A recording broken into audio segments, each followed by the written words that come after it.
Richard Marienberg, Swedish Radio. Just a very short question.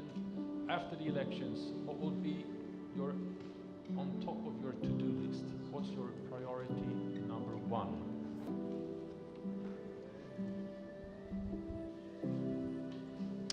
Thank you. My name is Gunnar Mbume from NBS TV. My question is, with the percentages from your victory in the past elections, it is evident that the Rwandans still want you to be their leader, and I will not be surprised after what comes out after Monday. My question is, what does Rwanda without Paul Kagame look like in your own eyes? Because as a leader of today, is it something that bothers you at night that at some point when you are not here, Rwanda should not plunge into chaos yet again? Good afternoon, Mr. President. My name is Amina Wako from the Isili Voice, Kenya. And my question is, as East African, we see the back and forth about peace in Eastern Congo. Is Rwanda an obstacle to that peace? And in your perspective, what do you think the East African community and the AU and the international community should do to ensure the sustainability of peace in the Eastern? Alors bonjour, je suis Panda Silla de Label TV Sénégal. Alors Monsieur le Président, Son Excellence, le Rwanda est aujourd'hui en Afrique et partout dans le monde considéré comme un modèle de réussite, de développement, de sécurité 30 ans après le génocide. Alors quelles sont les clés de cette prouesse? Et ma deuxième question, la constitution du Rwanda de 2015 vous autorise à rester au pouvoir jusqu'en 2034. Comptez-vous rester au pouvoir jusqu'à cette date d'échéance? Je vous remercie. BBC. BBC. Hariya mu Kinyarwanda. Yego. Okay. Mu 2018 inteko ishinga amategeko yatoye itegeko rigena rishyiraho umushahara fatizo mu gufasha abakozi bo hasi cyane ariko iteka rya minisitiri ryagombaga gushyiraho uwo mushahara fatizo ntabwo rigeze risohoka kugeza ubu ngubu. Bifuza kubaza niba hari impamvu zatumye ridasohoka kandi niba hari icyo muzabikoraho muri manda yanyu itaha. Murakoze. My name is Mahlangu Isaac from Sunday Times in South Africa. Now that you seek a second mandate, what do you think are the aspirations of the Rwandan people as you want them to grant you another mandate on Monday? What do they want to see in the next 5 years? Mm-hmm.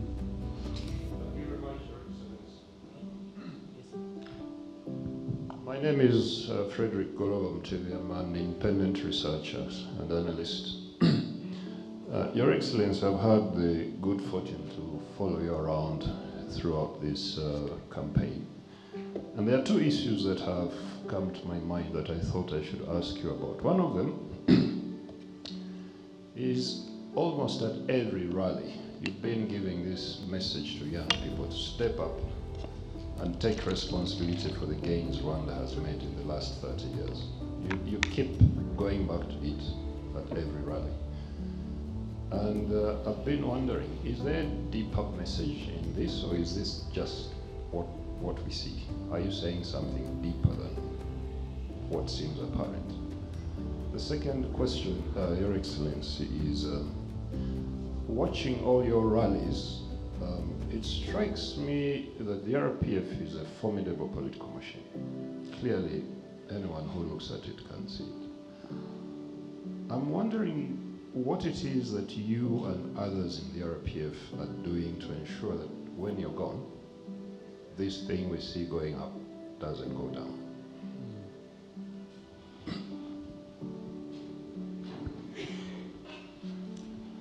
Hello, Mr. President. My name is Mariama Diallo. I'm the Nairobi Bureau Chief for VOA.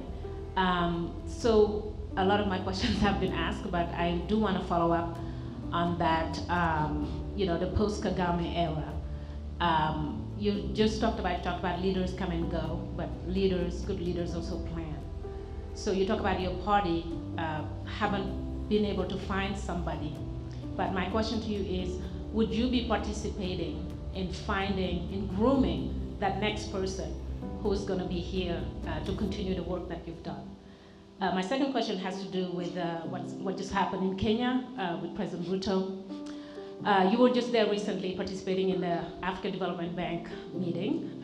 So I'm just curious to know, have you spoken to President Ruto about the recent event that has happened in his country?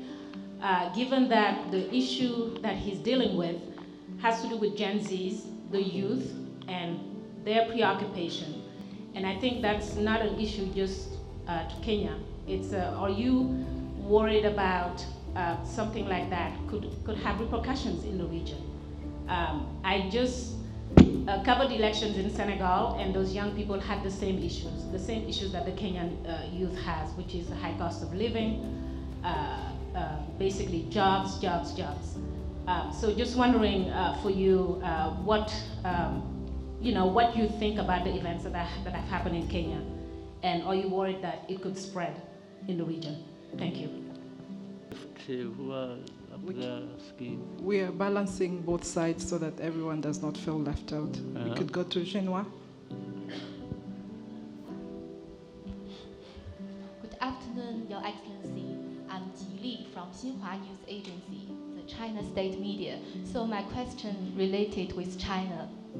Since Rwanda and China established diplomatic relations, the bilateral relationship has been remarkable development, with cooperation deepening in various fields. So how do you evaluate the achievements of the bilateral relationship over the past 50 years? And in which areas do you expect further cooperation between the two countries in the future? Thank you. From Al Jazeera. Back to the same report you mentioned before, Your Excellency, about issued by United Nations. It was covering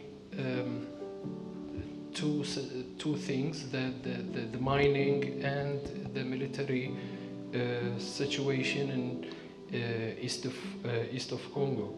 And 4 days later, there is a statement from State Department of United States was focusing on the mining.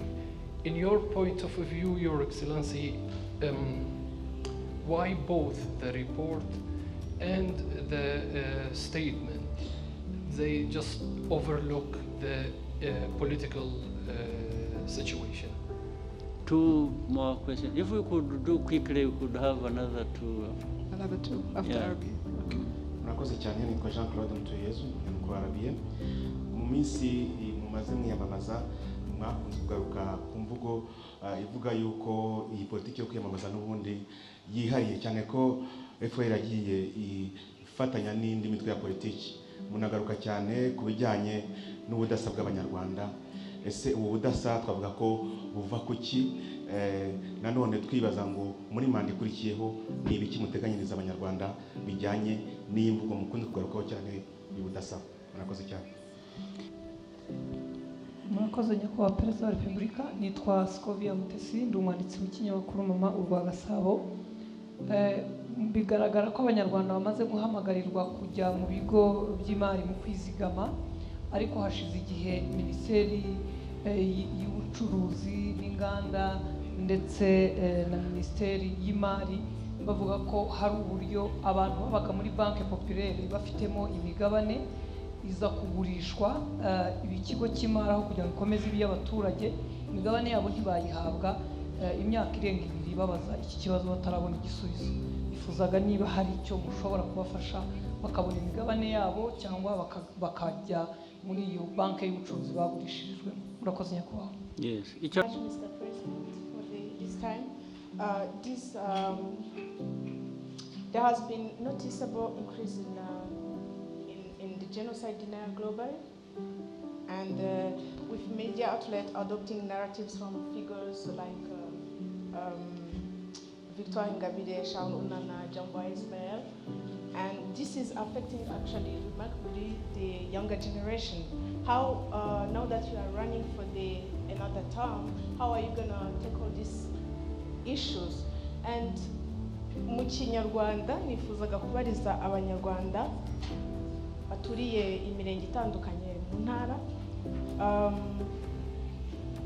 twarabonye ibikorwa byinshi cyane mwagiye mukorera abanyarwanda aho uturere tugenda duhura n'utundi duturana mu buhahirane hakoreshejwe imihanda iri gutone, ariko hari imirenge myinshi cyane itarabasha guhura n'indi kugira ngo bahahirane mu buryo bworoshye, bahura n'ivumbi cyangwa se abandi bataba bafite n'amazi. Ibi byo mu 15th July.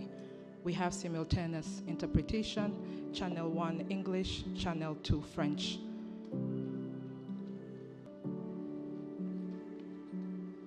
Mr. President, before we take questions from the media, may I kindly ask you to deliver your remarks, if you prefer.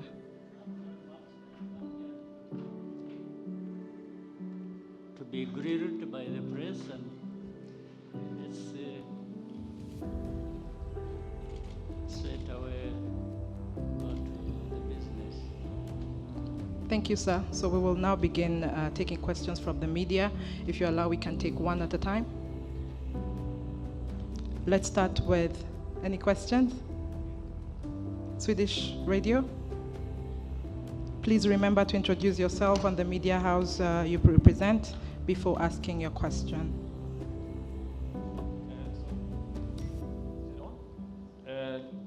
Richard Marienberg, Swedish radio, just a very short question. After the elections, what would be your, on top of your to-do list? What's your priority number one?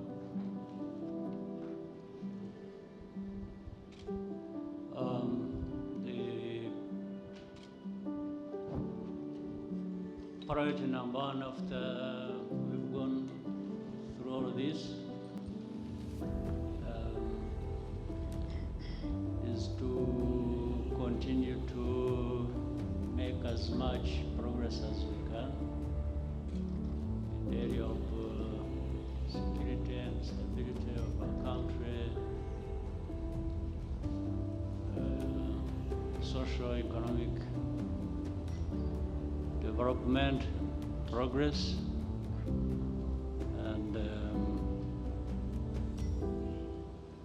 continuing to see the country really grow in all aspects of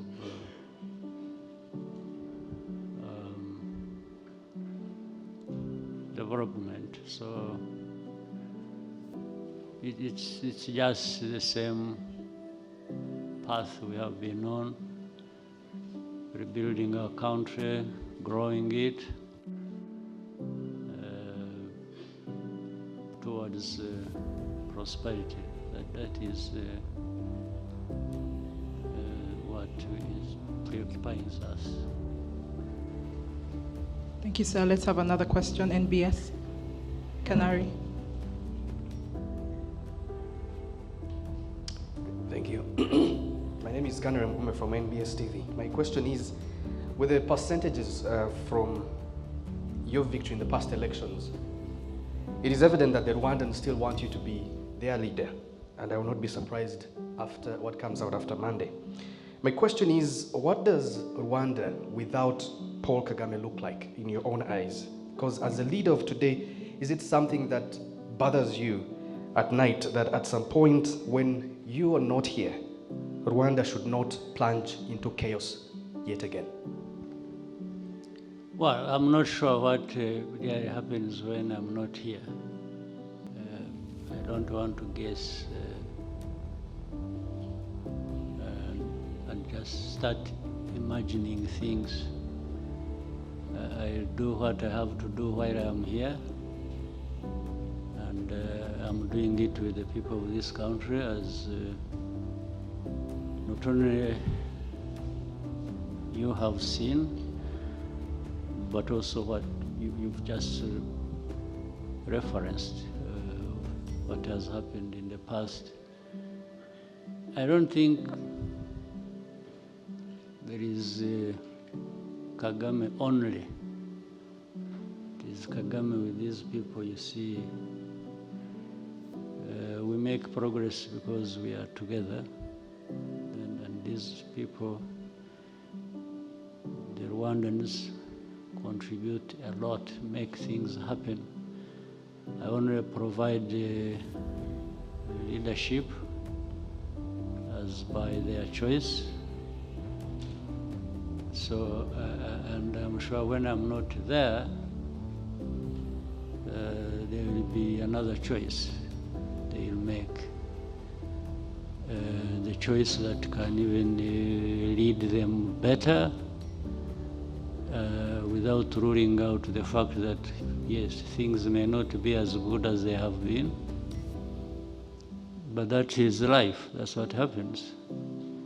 So Rwanda has been there before me, before I was born,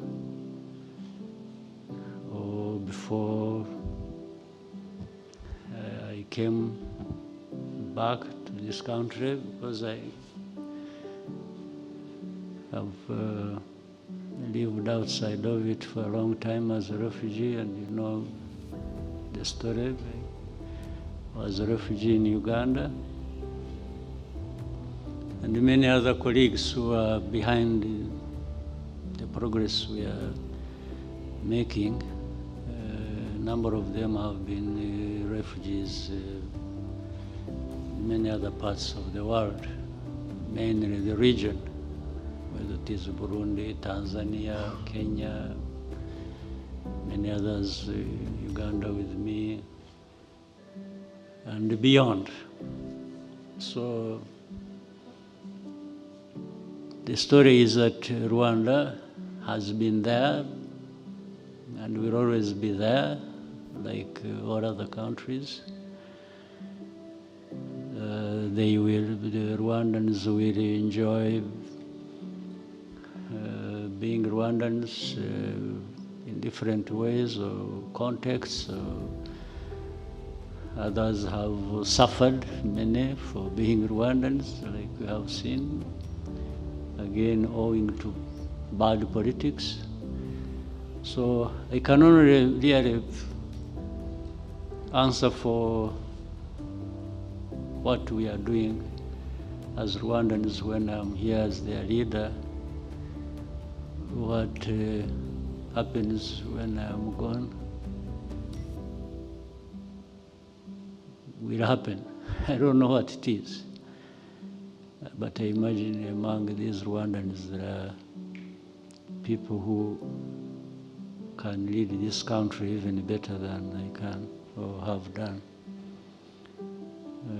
So it's a story, by the way, that goes on everywhere in the world, whether it is where you come from or other countries in the region or beyond, or these rich, developed countries. Yes, leaders come and go, and different things happen owing to the leader who is in place, or the politics around that supports that leader, and things keep changing. So Rwanda is not any different. Thank you, sir. Let's have some questions in the back. Isley Voice, and then Label TV. Good afternoon, Mr. President. My name is Amina Wako from the Isili Voice, Kenya. And my question is, as East African, we see the back and forth about peace in Eastern Congo. Is Rwanda an obstacle to that peace? And in your perspective, what do you think the East African community and the AU and the international community should do to ensure the sustainability of peace in the Eastern Congo and the region at large? Thank you.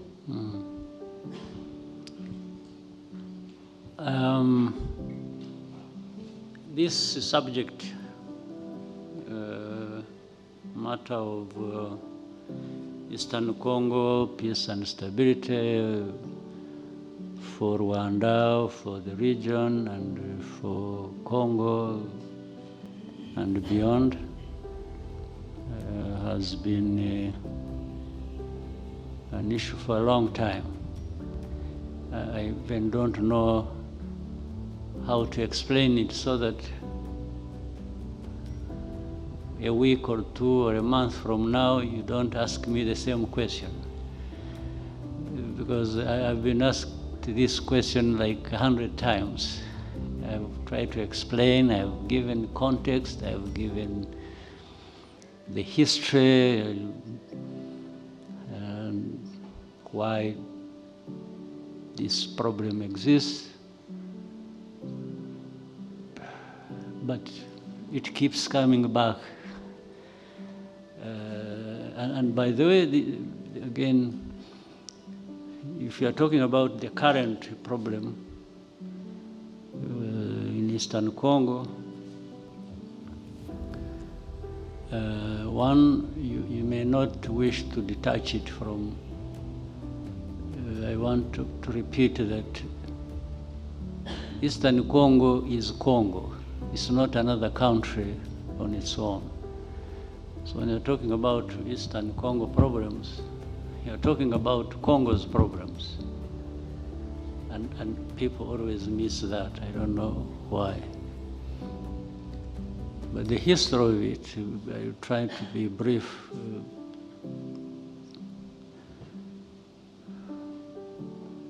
That problem has the thing called the M23, has been there for a long time, and the conflict arising out of or involving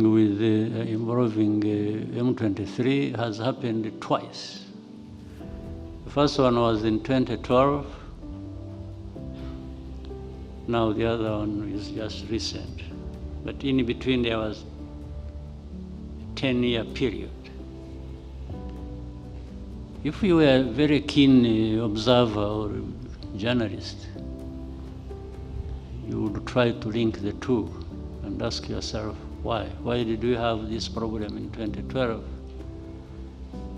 And then we have it 10 years later again. All it means simply is that the problem actually was not resolved then.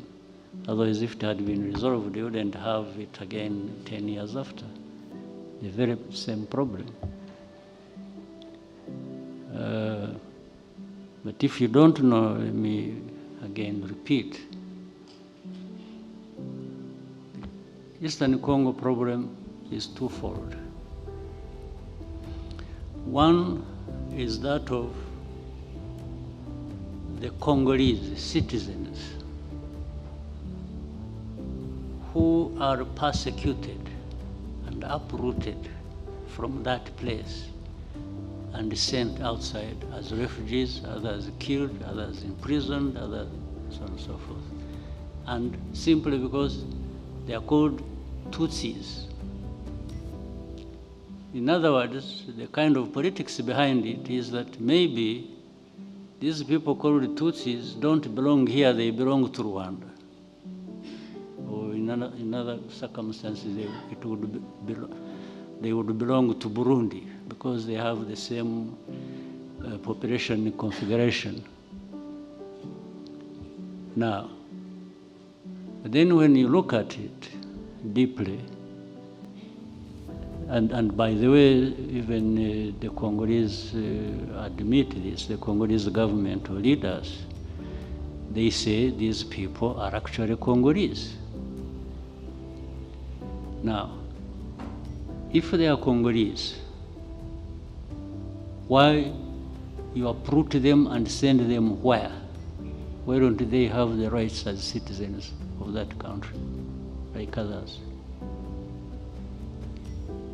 And if you choose to, here in Rwanda we have, now it is 125,000 refugees from Eastern Congo of this kind of people. Maybe you should even take interest in visiting these camps and interviewing these people and asking them what their history is. So how does Rwanda become responsible for this? That is one part. The other part is of, you have heard of something called FDLR. These are genociders, the remnants of these murderers of people here in 1994. The names are known. Even now I can give you 20 names of their leaders who were here, who killed people in 1994, who are there and leading these groups. The majority of people came back home. Remember, so many, well over 1 million, actually close to 2. In 94, Rwandans had fled and went into Eastern Congo. 99.9% of that group came back home. We have reintegrated them in this country. Again, you can look for these people, they're everywhere. If you want, we can organize for you to meet. We'll send you to villages where they live, different villages, and you talk to them. They will tell you the story. They have come back, they've been reintegrated. They are not a problem to anyone, and no one is a problem to them. They have settled. But that small group that stayed behind is that one which links with other people from outside. Some of them Rwandans, others just outsiders in their own countries who associate with the politics of that time in 1994 of this country. In 1994, when the genocide was taking place, there were countries outside, people who either play part in their politics or who were associated with this genocide, with its history, and so on and so forth. So these few people who live in Eastern Congo, and some of them live abroad, they work with these people, and all along they have been holding, they have been hoping that they can come back to this country and do the kind of things they used to do when they were still in charge here. And now the government of Congo has armed these people, in fact, 2 forms. One, they have even integrated them in their armed forces. Others operate on their own, but alongside these government forces to fight these people being persecuted, I mentioned, associated with M23 or associated with 120,000, 25,000 people who are living in camps here in Rwanda. And in fact, a bigger number, by the way, lives in the camps in Uganda. There is a bigger number of refugees, including these people, in Uganda. So you have seen in the media everywhere. This is why I'm saying, I really thought you people in the media are more intelligent than this, but you keep disappointing. It is simple. If you investigate a case to know the facts, but I think what happens is that you may even be having the facts, but you want to use them to suit your thinking or your, I don't know where you come from. If you are so much in love with FDLR, then you always distort things because you want FDLR to be seen in a good light. If you don't like Rwanda, that's a very common thing, then you put things the way that will put Rwanda in a bad light. But that's a different issue. We are used to that. So I take time a bit, if you will, to elaborate on this. So the whole story, the narrative has been created now. You see, Rwanda is involved in Congo. Even there are experts, I'm sure you have seen this group of experts report. I don't know what expertise they have, but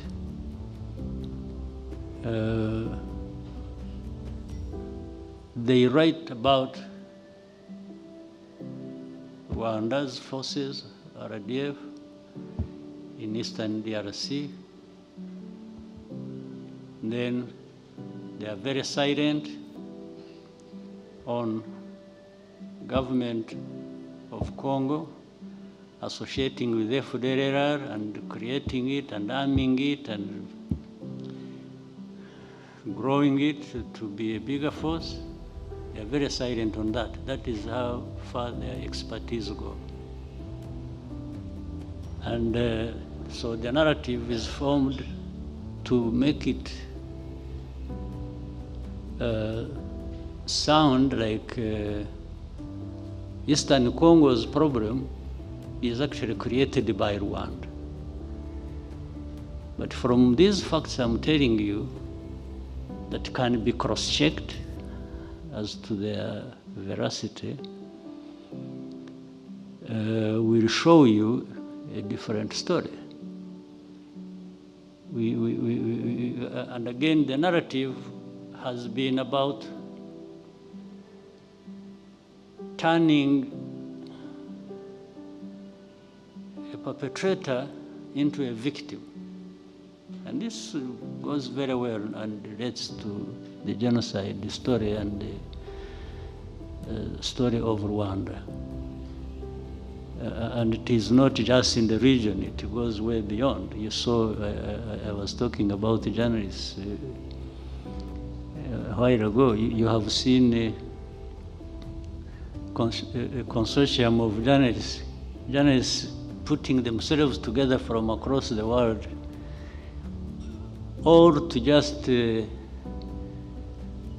put Rwanda in a certain light where the Rwanda is always the bad guy everywhere, for itself, for the region, for the continent, and so the game goes on and on and on.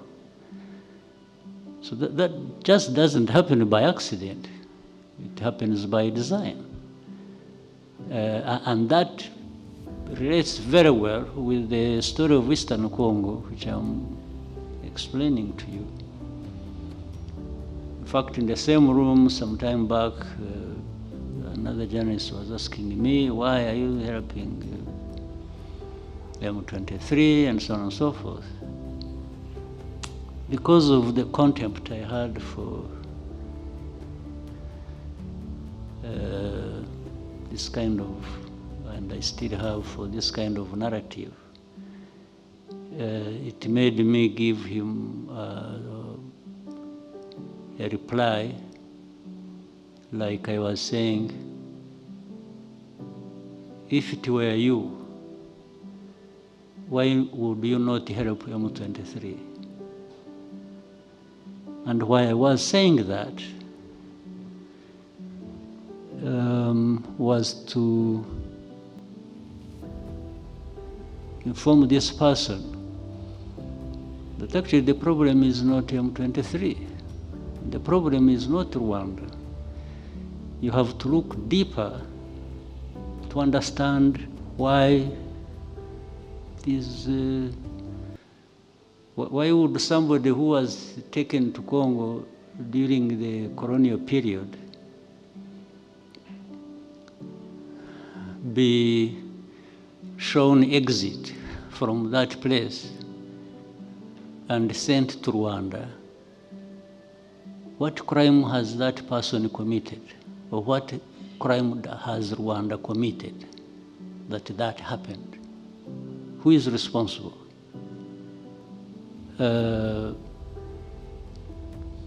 You know it very well in Uganda, in Kisoro, that district has many Ugandans, but associated with Rwanda. Because in fact, along the border we have relatives on one side, some living on one side, others living on the other side. It dates back that time of colonial period. But I have never heard Uganda disassociate itself or persecute or remove these people from Uganda and send them to Rwanda. Neither would we be saying, you know, you have relatives across, why don't you find them there and go and live with them and leave this place? So why does it happen in Eastern Congo? And why do people get confused about it? To the point they keep asking questions relating to it. So the issue can't be that Rwanda has forces in Eastern Congo. No, the issue must be, ask yourself, why? If that is true, why? That's how really intelligent people should behave. You should be asking yourself, why? Why is, much as you could also be asking yourself, why are these Congolese being uprooted from Congo and sent as refugees to Uganda or to Rwanda? You should be asking yourself this question, or you should be asking the ones behind it. You should be asking these Congolese, why they will be doing that? Because the issue of whether Rwanda is in Congo or doing this or doing that, in fact, comes much later. And I'm happy to explain to you once you've answered these underlying questions. So, sorry to take that long, but it has been repetitive every time. And then you have experts telling a story that doesn't reflect any expertise.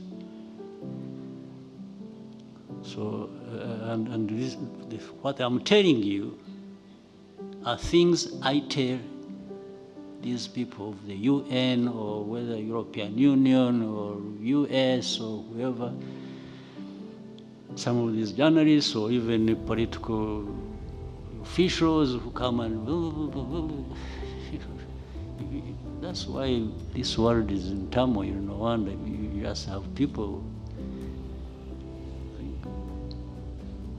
have been operating like robots. So that is the answer, my sister. Thank you, sir. We'll stay in the back, Sila, and then we go to RFI.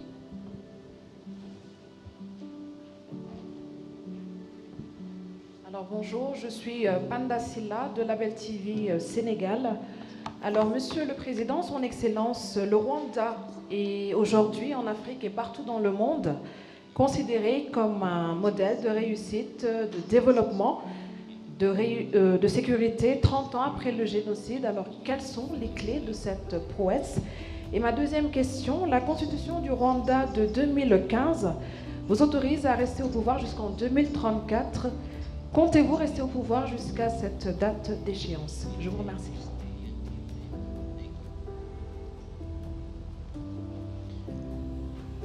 Well, I'm sure there are other success stories across the world, even on our continent. People do what they have to do, but in our case, I think we have made progress because we have concentrated on the real issues that matter to people, and that is the people themselves. We have concentrated on what matters to them, what improves their lives, and we have deployed every penny of our limited resources to just do that, whether it is in the area of education, health, infrastructure, agriculture, for their food self-sufficiency, and many things we have. And I'm saying deployed every penny, by also meaning that we make sure that every penny that we have goes in the right place. In many places, it is stolen from the treasury to where it is supposed to be. Maybe half of it is pocketed by some individuals, so gets lost through some other means. So we make sure we fight that alongside everything else we are doing. So this, and we are committed to doing it, and we are not apologetic about doing it, to make sure that we hold ourselves accountable and we hold each other accountable, and that's important. I think for us, the progress we make, even with our limited resources, is because we make sure that every part of that goes to where it was planned to go. So that really is the issue. Now, talking about politics, about the campaigns, the elections, and me being there and so on. You know, human beings, all of us, without exception, is none, live only for so long. All of us. In fact, like maybe if I'm looking around the room, maybe in another 40 years, 50 would be on the higher side, I'm not sure, but let me be generous. In another 50 years, none of the people sitting here in this room will probably be around. So that's where we all go, no question about it. But while we are living, while we are still on this earth, we want to do what we want to do as individuals, as people, meaning collectively, and so on and so forth. So collectively, and by the way, it started by accident, meaning for me to be the president. It started here as an accident. Well, first of all, as an accident or luck, that I survived the many years that could have taken my life, as many others' lives were lost. So I was lucky to be alive to the point that I became president. So it wasn't by plan at all. Even if it was to be by plan, I was still lucky. The second is that even as I was still alive at the beginning of this whole process, of 30 years we've been here, some other people were chosen to be president. I wasn't. I was suggested in '94, I refused. I just felt I wasn't in a position to be president. So I worked with others to put another president there, who later on, whatever happened, was removed by Parliament. And it's like those who wanted me to be president at the beginning came back to me and said, you see, we told you that allowing another person like this to be president. I said, I didn't know. Maybe you didn't know also. You're just blaming me for. So they said, now you should be president. Okay. Then I had been here 6 years, I think, doing other things for my country. I accepted to be president. Now, from that time, it's like I committed an offense, accepting to be president. Every day I'm being asked, when are you leaving? When are you going? So, you know, these people who made me president are telling me they still want me to be president. Somebody else somewhere says, no, you are here too long. But these guys who even ask these questions or who tell me that, even if they wanted, they cannot be the president of Rwanda because they don't belong here. So now I really get confused, and I think this is not fair. Because when are you leaving? Now, as I have said, there was a time I wasn't president. I didn't even want to be president. I refused, actually. Now, when I became president, and the people of this country who matter to me more than anybody anywhere else keep saying, we want you here. Oh, by the way, we have also had open conversations with them in our meetings of the party I lead. I have been telling them to actually look for another person. I've told them in 2017, I started 2010. 2017, I was more vocal on that. And even recently, I told them the same. The leaders of the party are here, the chairman, vice chairman, and the secretary general in this room. They are here with you. They can tell you what I told them. I've been asking them to, even if I'm agreeing to be president, they should not forget to be working very hard to identify people who will follow in my footpaths. Every day I remind them. Now, but I think for them they're operating like, as long as he has some breath in him, let's squeeze every bit of it. So, and I've been telling you, no, I don't have to stay here doing. So, but I know for sure somebody will be found sooner than later if we don't count the many years I've been around going forward. Because that is a necessity. So, but the other necessity that conflicts with that is for the people, my party and the people of this country. It goes beyond the party of RPF. It actually goes to the whole country. When so there is a conflict between the necessity for me to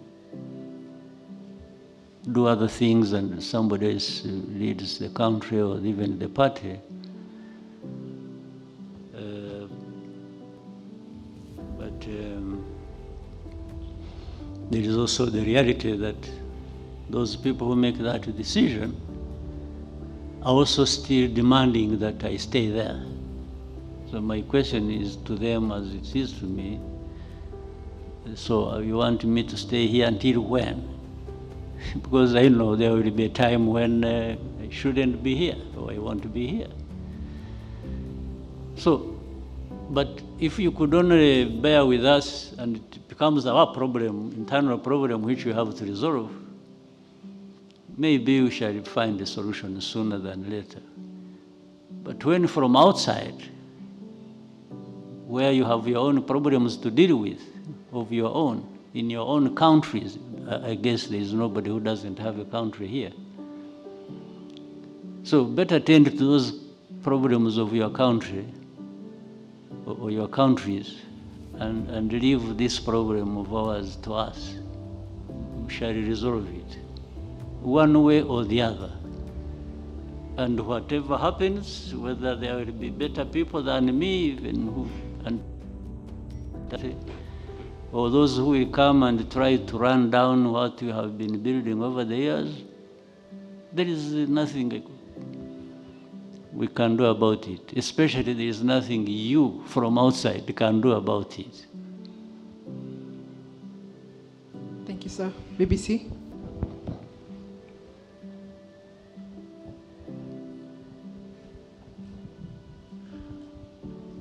Murakoze nyakubahwa Perezida wa Repubulika. Nitwa Cyuzuzo, ndi umunyamakuru wa BBC. BBC? Harya muvuga Ikinyarwanda? Yego. Okay. Mu 2018 inteko ishinga amategeko yatoye itegeko rigena rishyiraho umushahara fatizo mu gufasha abakozi bo hasi cyane, ariko iteka rya minisitiri ryagomba gushyiraho uwo mushahara fatizo ntabwo rigeze risohoka kugeza ubu. Nifuza kubaza niba hari impamvu zatumye ridasohoka kandi niba hari icyo muzabikoraho muri manda yanyu itaha. Murakoze. I can nabisubiza mu buryo nubwo ntabizi neza ibyo ari byo by'imishahara fatizo byashyizweho n'itegeko ariko ntisohoke cyangwa ntitangwe. Ntabwo nakubwira ko ntabizi. Birantangaje ko bari mbibazwa na BBC, abantu hano mu gihugu bifataho ntawe urabimbaza kandi bafite uburyo bwo kubibaza, ariko icyo nagusezeranya byo ni ukubisuzuma kureba uko binateye n'impamvu. Mbere hose bajya gushyiraho iryo tegeko barishyizeho ngo rikore nyine, niba hari ikitarashobotse cyangwa se baribeshye mu ngengo y'imari basanze nta bushobozi bifite, ariko ibyo nabyo bafite, ariko ibyo nabyo byagomba kuba byarizwe mbere yo gushyiraho iryo tegeko ribwira abantu kuzamura imishahara cyangwa iki. Ariko icyo kibazo cyo numva turaza gushaka uburyo bwo kugisubiza ndetse tuzabishyira hanze nawe bikugeraho. Thank you, sir. We can take 2 last questions. Sunday Live. Let's see how we can go for as long as we can. Okay. At least you are not complaining about taking long on answering questions. You can only complain about my being in power for long, but I allow you to ask for as long as we can be here. Sunday Live. My name is Mahlangu Isaac from Sunday Times in South Africa. Now that you seek a second mandate, what do you think are the aspirations of the Rwandan people as you want them to grant you another mandate on Monday? What do they want to see in the next 5 years?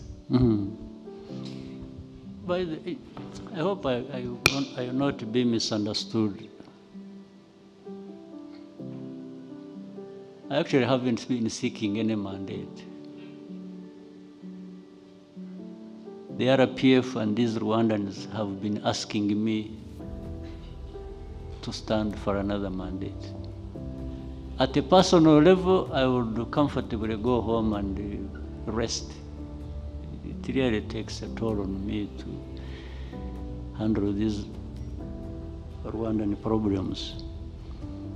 But while I have been there, and I am there now, and I may be there for a few more years,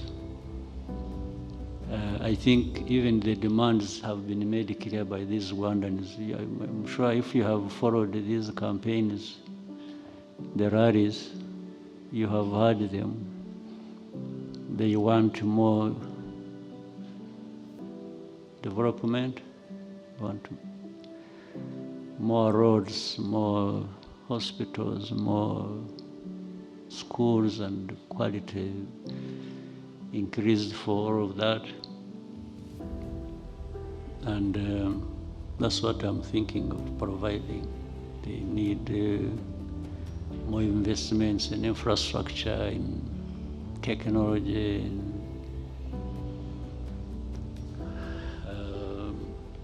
being able to feed themselves, feed the markets, thereby earn money from that.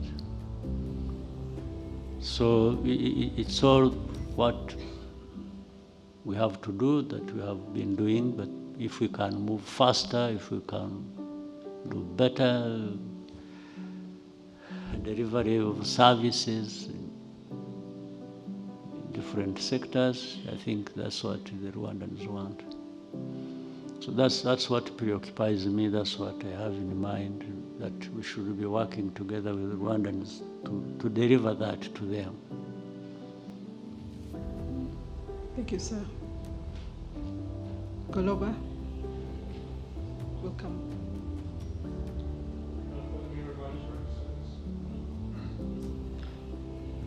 My name is Frederick Goloba. I'm an independent researcher and analyst. Your Excellency, I've had the good fortune to follow you around throughout this campaign. And there are two issues that have come to my mind that I thought I should ask you about. One of them is almost at every rally, you've been giving this message to young people to step up and take responsibility for the gains Rwanda has made in the last 30 years. You keep going back to it at every rally. And I've been wondering, is there a deeper message in this, or is this just what we see? Are you saying something deeper than what seems apparent? The second question, Your Excellency, is watching all your rallies, it strikes me that the RPF is a formidable political machine. Clearly, anyone who looks at it can see it. I'm wondering what it is that you and others in the RPF are doing to ensure that when you're gone, this thing we see going up doesn't go down. Yeah, well, really the message, whether deeper or what it has been all along, is the young people understanding and feeling that they are the ones who hold responsibility for their lives, the lives of everybody in the country, and especially in the near future, they are the leaders. It's what I'm raising and alerting them about. It's not tomorrow that I tell them that. It should be yesterday that they became aware of that. So that is the only essence, the real essence of repeating that message. And the progress that has been made, that people refer to under the RPF and so on and so forth. Yes, in fact, happened. Even the liberation itself happened with the young people taking responsibility for all that. Even when I became president, I think I was still in my 30s. And the others who are everywhere doing different important things are much younger than me. So I'm only telling them that it is now that you young people should be thinking about this responsibility you have to yourselves and to the country. So that is, and again, it actually links with the second question you've asked. Once people grow up understanding their responsibilities and that things that don't happen, or that you don't wait until somebody else comes to your rescue and helps you out on different things. It is that group of people that from whom there will emerge leaders who step forward and even be leaders of this country in one way or another. And with the sense of responsibility comes the understanding of the story, where you have come from and where you are and where you want to be. So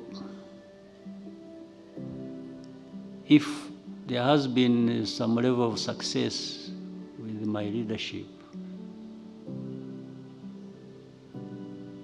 it can't be me alone, but also it doesn't mean that it is only me alone that can succeed as we lead this country. So it just comes from that conversation, it comes from the experience, what you see, the results, and you know, at the moment you go through a number of years following the story and associating the message with the results. I think many people are formed by that and are helped by that to go beyond just the ordinary and thinking they are there just to be led, but also can aspire to lead. That's what gives, otherwise there is no mathematical formula that you can apply and say this and this and this and this put together, you will always come out like that. So this is why I'm saying I cannot tell what is going to happen when the current crop of leaders, whether it is the RPF or government, that what will follow will either be a disaster or will be better, or I have no formula to, and I think nobody has that formula anywhere, whether here or anywhere else. But you keep investing the right way.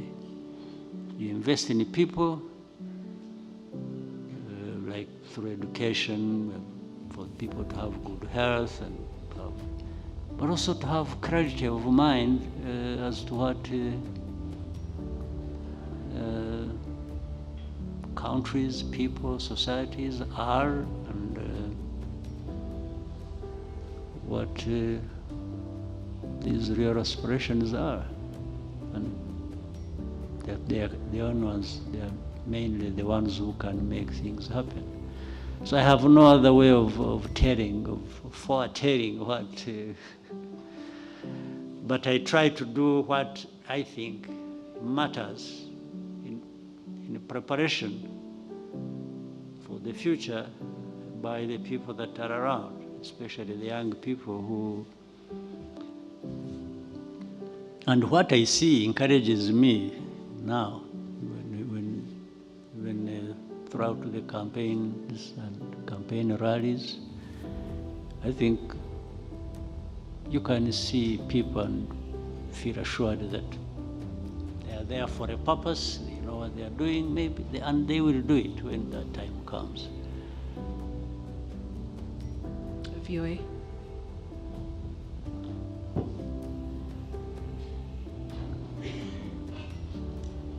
Hello, Mr. President. My name is Mariama Diallo. I'm the Nairobi Bureau Chief for VOA. So a lot of my questions have been asked, but I do want to follow up on that, the post-Kagame era. You just talked about leaders come and go, but good leaders also plan. So you talk about your party haven't been able to find somebody, but my question to you is, would you be participating in grooming that next person who's going to be here to continue the work that you've done? My second question has to do with what just happened in Kenya with President Ruto. You were just there recently participating in the African Development Bank meeting. So I'm just curious to know, have you spoken to President Ruto about the recent event that has happened in his country? Given that the issue that he's dealing with has to do with Gen Zs, the youth, and their preoccupation. And I think that's not an issue just to Kenya. It's, are you worried about something like that could have repercussions in the region?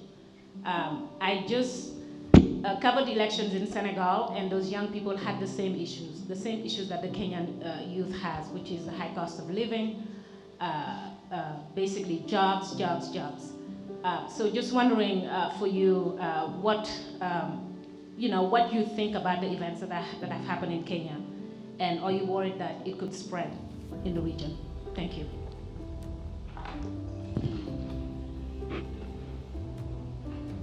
Yeah, but I think the first question has really more or less been answered. But let me add, I don't like this whole idea of grooming. Grooming focuses on one person or another. I prefer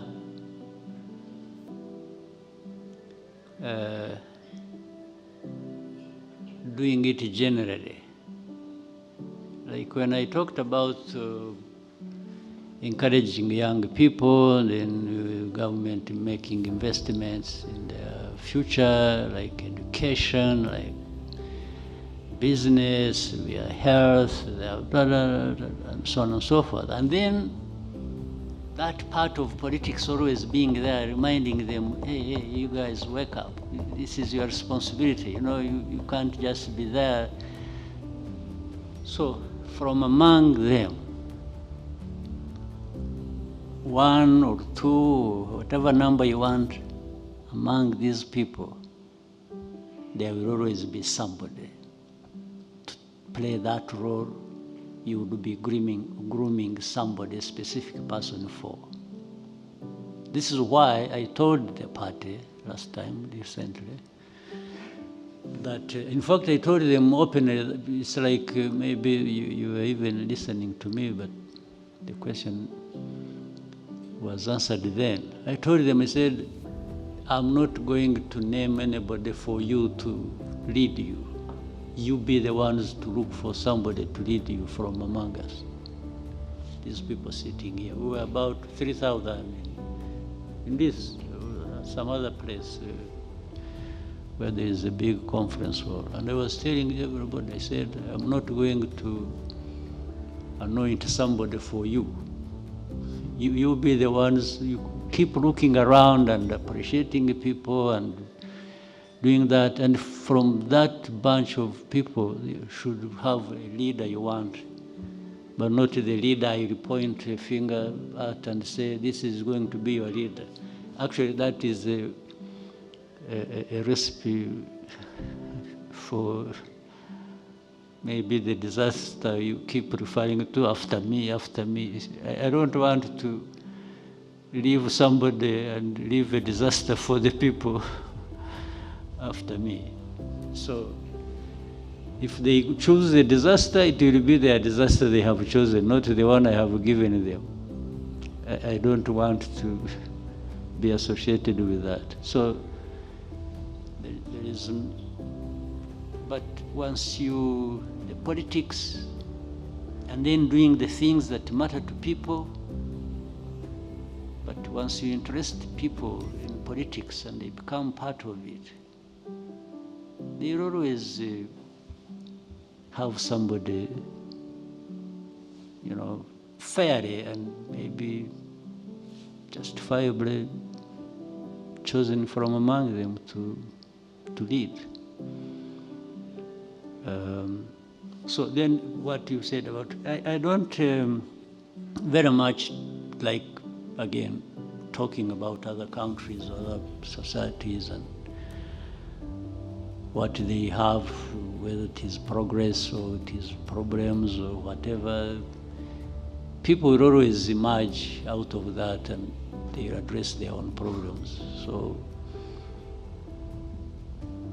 that Gen Z you're talking about should not always be associated with being part of the problem, you know, where things explode and no.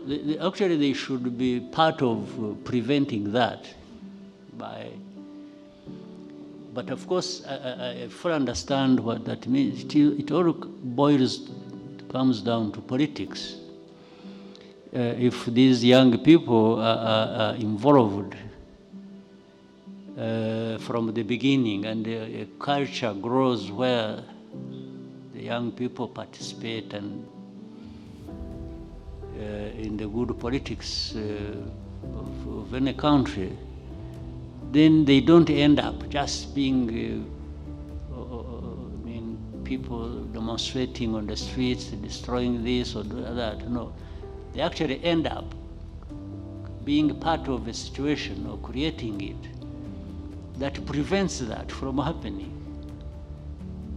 And that therefore, that calls for them to be linked right from the beginning with the politics, and even above, where the higher leadership is, down to that level of this generation, there must be communication that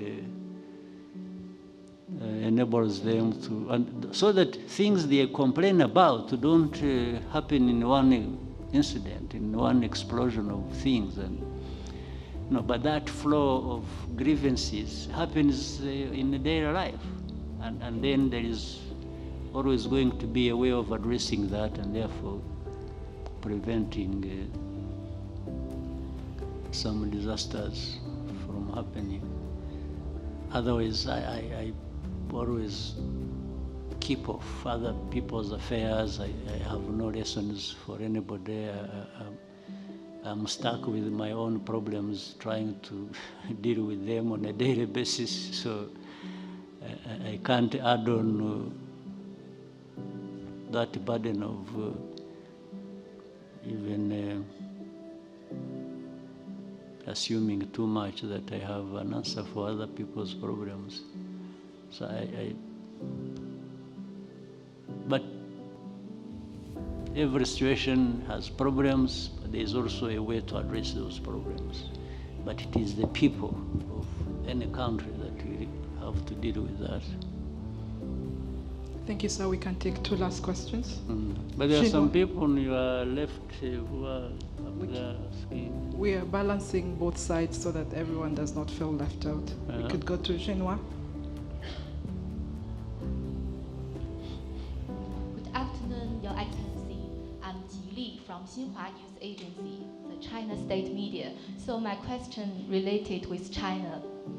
Since Rwanda and China established diplomatic relations, the bilateral relationship has been remarkable development, with cooperation deepening in various fields. So how do you evaluate the achievements of the bilateral relationship over the past 50 years? And in which areas do you expect further cooperation between the two countries in the future? Thank you. We have had a good relationship with China, and we want to keep it so. We have not had actually problems with China at all. That doesn't mean we agree on everything. Sometimes we disagree or we agree, but when you disagree and there is a channel of communication to each side, it's understanding or grievances, if it amounts to that, it always is a good relationship. And we have a good relationship with many other countries, whether in Asia or the West. And it is a principled relationship we always insist on.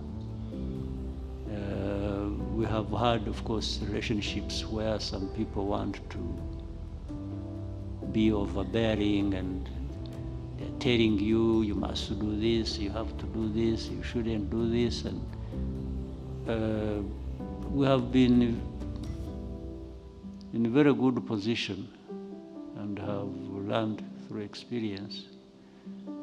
We politely but firmly tell people that we also have ideas about what we want and how we want the relationship to be and what we want in that relationship. And some we have agreed and it has caused problems, others it doesn't cause problems.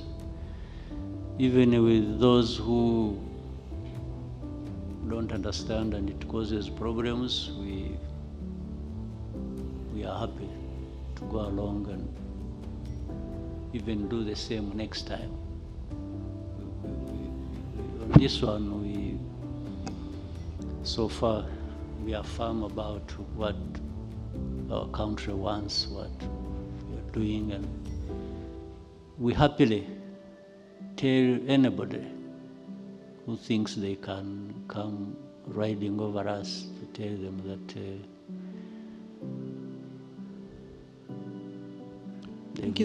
they've made a mistake. Al Jazeera.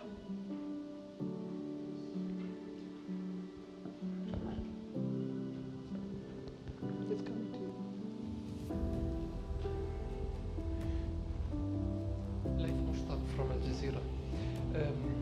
Back to the same report you mentioned before, Your Excellency, about issued by United Nations.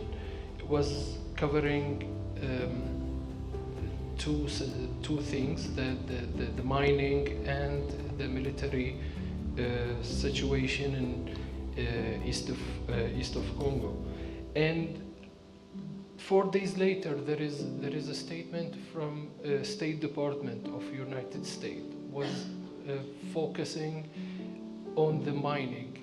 In your point of view, Your Excellency, why both the report and the statement, they just overlook the political situation?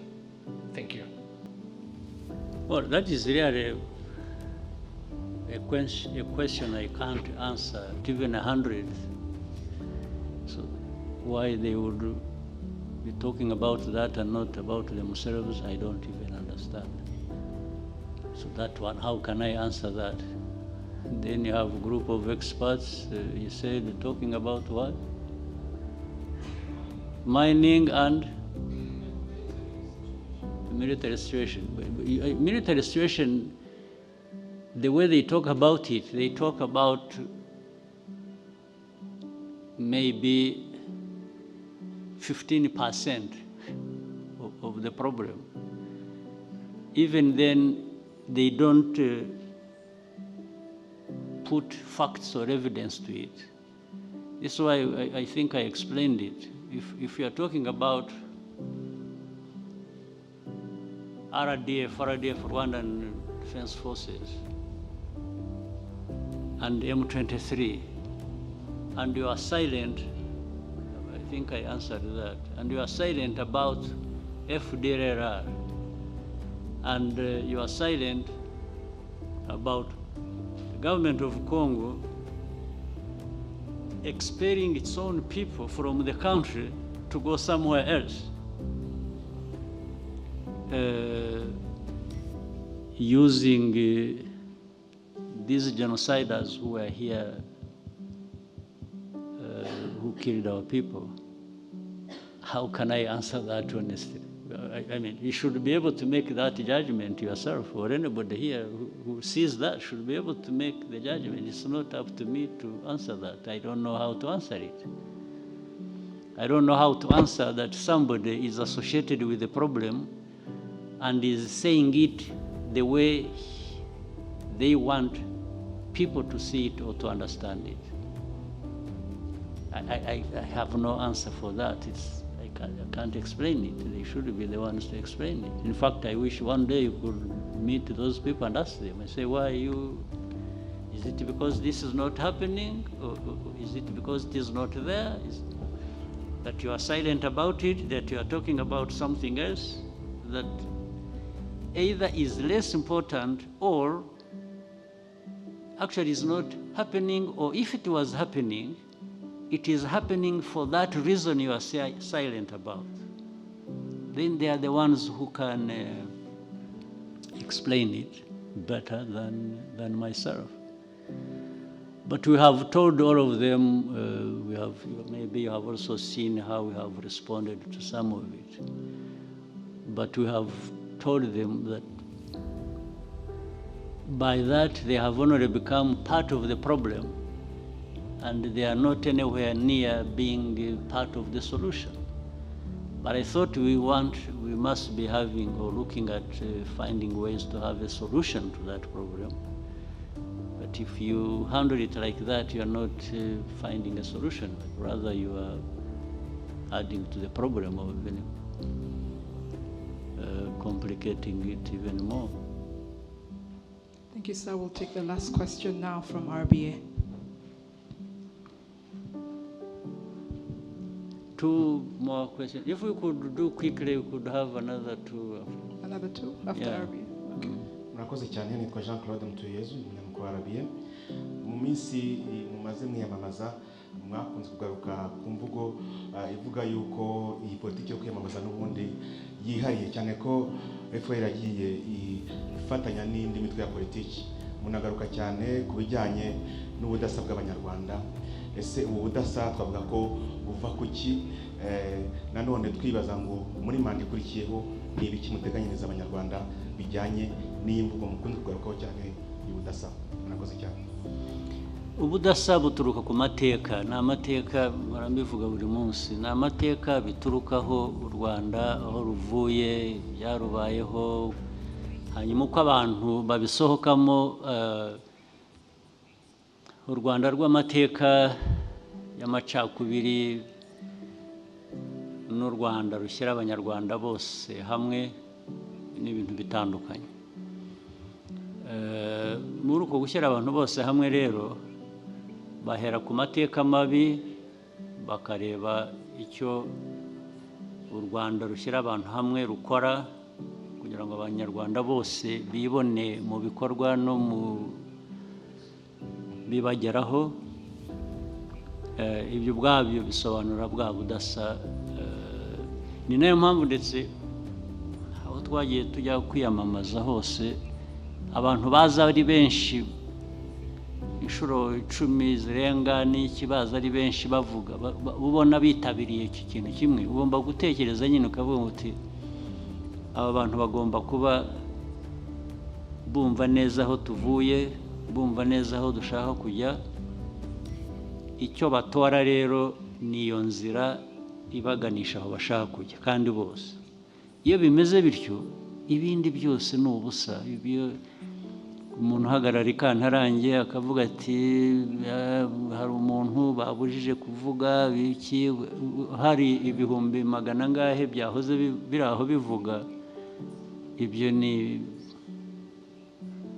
ugukora ubusa, uranabyihorera ugakomeza. So abanyarwanda rero icyo bashaka barakizi, bo baracyerekana ari mu bikorwa. Ntabwo ari n'ibikorwa by'amatora gusa, ahubwo biriya bikorwa by'amajyambere bigenda bibaho bikorwa n'abanyarwanda. Abanyarwanda bitabira buri kintu cyose. Iyo bahaye uburyo barabukoresha bakagera ku byo bifuza. Abo ngabo rero iyo bakubwiye icyo bashaka nicyo ukora, kuko ni ibyabo. So ntabwo numva rero mu manda yindi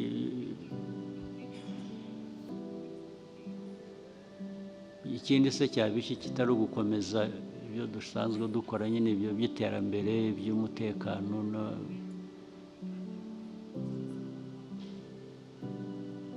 n'imiyoborere myiza.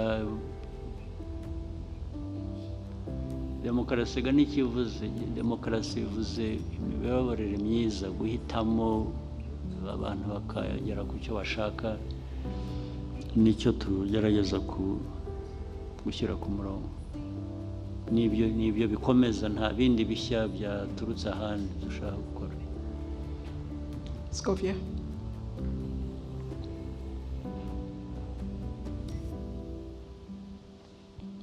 murakoze nyakubahwa perezida wa repubulika, nitwa Scovia Mutesi, ndi umwanditsi w'ikinyamakuru Mama urwa Gasabo.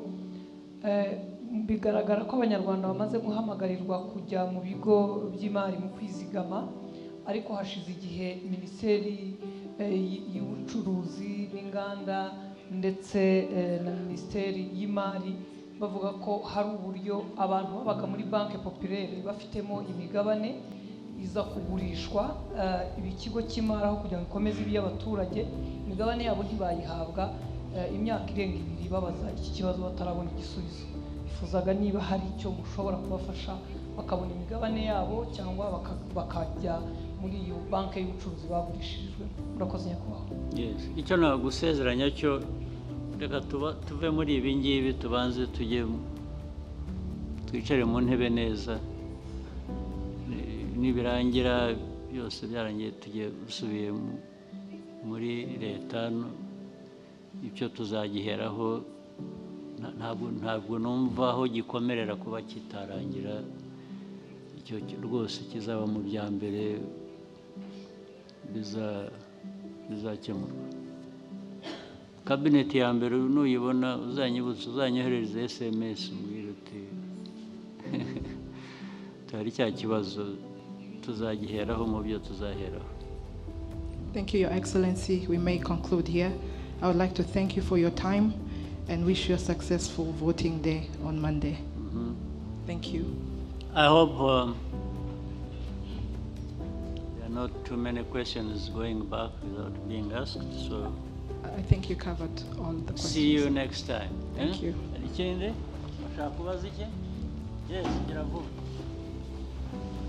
Mr. President, for this time, there has been noticeable increase in the genocide denial globally, and with media outlets adopting narratives from figures like Victor Ingabire, Charles Onana, unbiased, and this is affecting actually remarkably the younger generation. How, now that you are running for another term, how are you going to tackle these issues? And mu Kinyarwanda nifuzaga kubariza abanyarwanda baturiye imirenge itandukanye mu ntara, twarabonye ibikorwa byinshi cyane mwagiye mukorera abanyarwanda, aho uturere tugenda duhura n'utundi duturana mu buhahirane hakoreshejwe imihanda iri gutone, ariko hari imirenge myinshi cyane itarabasha guhura n'indi kugira ngo bahahirane mu buryo bworoshye, bahura n'ivumbi cyangwa se abandi bataba bafite n'amazi. Ibi byo muteganya kubikoraho iki? Ese bizaba? Well, ibyo by'imihanda n'ibiki rwose biri kuri gahunda. Ibitarakorwa nuko tutarabona neza ubushobozi, ibyo dushaka gukora n'ubushobozi bwacu ntibingana, ariko biratinda ntibihera, bigeraho bigakorwa, n'ibyo bizakorwa. Nasezeranya ko bizakorwa ibyo byose. Iyo gahunda bavuze ko yatangiye niko izakomeza kandi zihutishwa ahubwo kurushaho, kubera ko duhora dushakisha amikoro ku buryo byashobora no kwihuta. Ibijyanye na genocide deniers, abo bariho,